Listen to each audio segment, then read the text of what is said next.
And we are thrilled to be here and be with you. Chris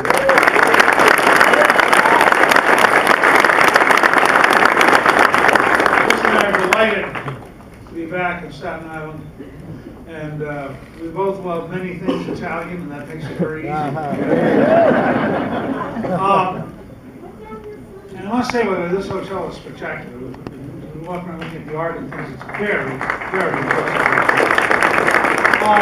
I'm going to take just a minute and talk about Herman Cain, because I think this has been a very difficult time for him. And I think we should all remember that he had the courage to launch the 999 plan, which, whether you liked it or disliked it, was a big idea and started to elevate the debate towards big solutions and not the usual nitpicking, consultant-driven negativity that have been so obvious. And I think he deserves credit for having had the courage to talk about big ideas and to focus on the economy. He also had the courage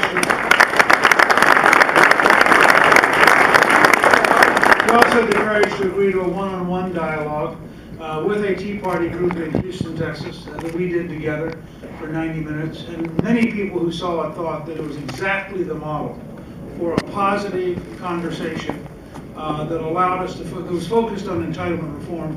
And it was really a good conversation. It wasn't like a lot of these debates. It was broadly focused and talked about really big ideas. And I really appreciated Herman being willing to have that kind of a conversation and not hide, behind all sorts of fancy rules. So we're delighted to have him as a friend. He was always optimistic and positive on the campaign. Every time we'd see running into him at a debate or something, he was always upbeat. And I know he's going to create a new citizen organization and stay active in public life. And I really hope all of us wish him well.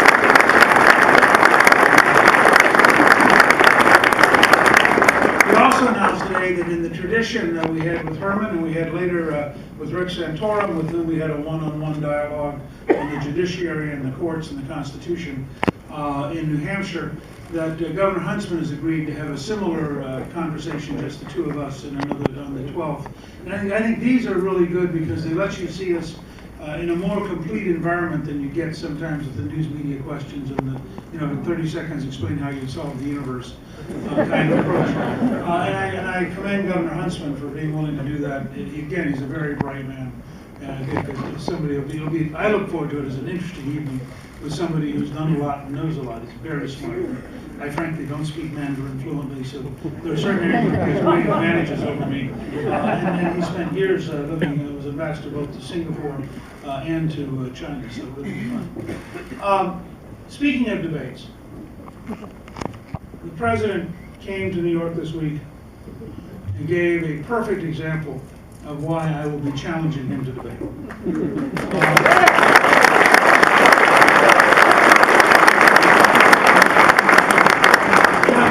I can't figure out whether President Obama is just delusional or thinks that he is so clever he can delude us.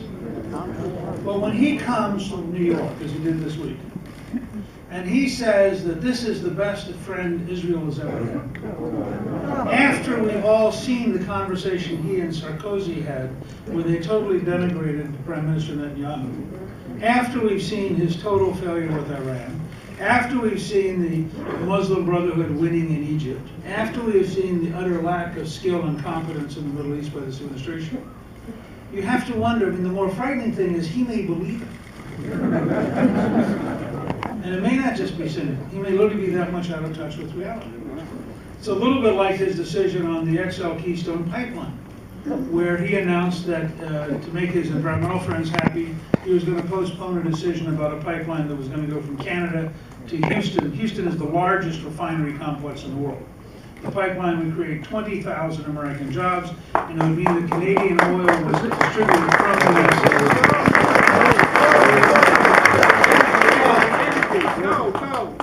Here's the president, who announces grandly that he will postpone the decision until 2013.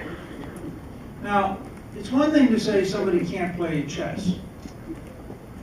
It's a second thing to say they can't play checkers. But if they can't play tic-tac-toe,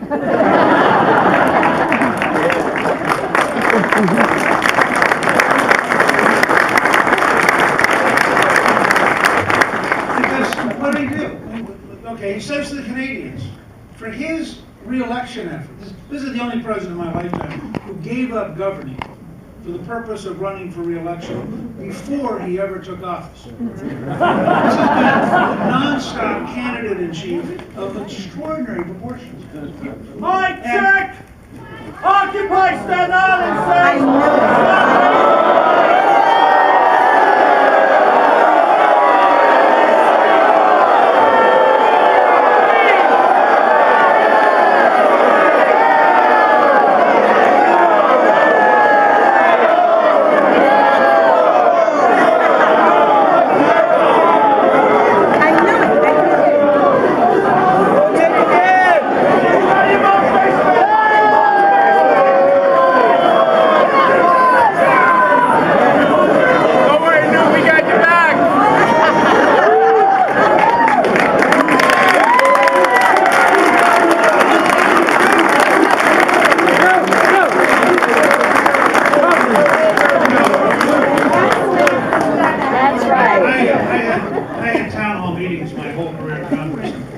We would often have people who had a variety of unusual views. But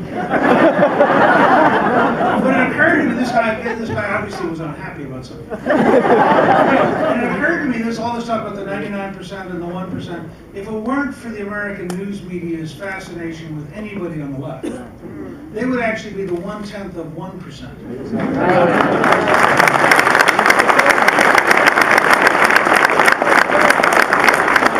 Saying about who I presume was his candidate. Apparently it did not occur to the administration that the Canadians have choices. So the Prime Minister of Canada announced at the meeting in Hawaii that he's now talking to the Chinese about them financing a pipeline, because it turns out central Canada, if you go straight west, you get to the Pacific Ocean in Vancouver. And I don't think anybody in the administration thought through that the Canadians have an alternative.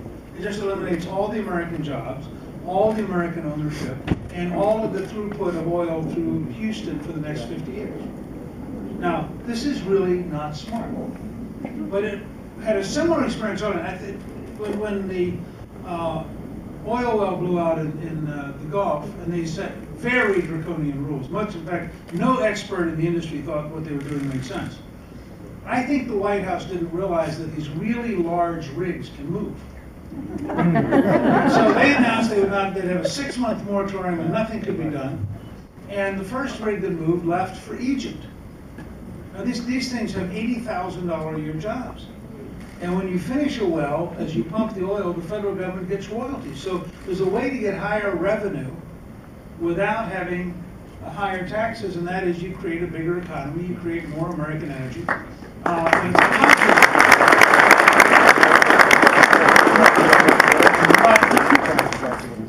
My favorite example was the second rig that moved was owned by a very small company with a very aggressive president. And they issued a press statement that said the following: because of political instability in the United States, we are now going to drill for oil off the Congo. I just really think about the idea that a major company now believes it is more reliable to cut a deal with the government of the Congo than the government of the United States. It's sort of the Obama model.